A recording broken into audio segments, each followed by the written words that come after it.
এই ওয়াটার হিটারটা পুড়ে যাওয়ার কারণ হচ্ছে অ্যাডজাস্ট হচ্ছিল না আগের বার, এই কারণে পুড়ে গেছে।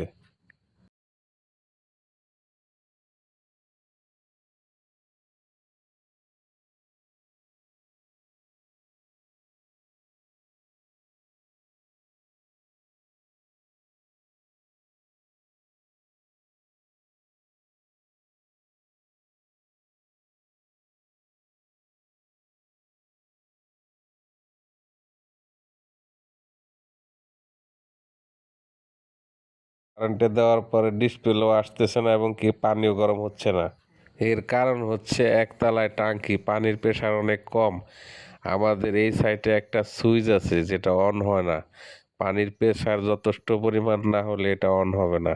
সুইচের যে পাতিটা আছে এটা আমরা খুলে নেব।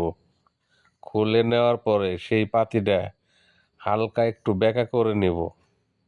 পানির প্রেশার কম থাকলে যেন আমাদের ওই সুইচের টাচ হয় অন করলে।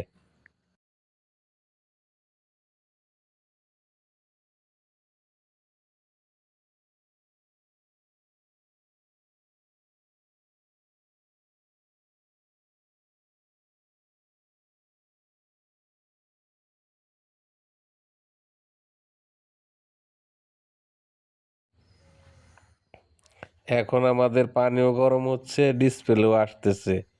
টাঙ্কির পানির লাইনটা আমরা বন্ধ করে দিব। বন্ধ করে দিয়ে দেখব কারেন্ট আসে কি না। এখন কারেন্ট আসতেছে না এবং কি পানিও বের হচ্ছে না। এখন আর সমস্যা নাই।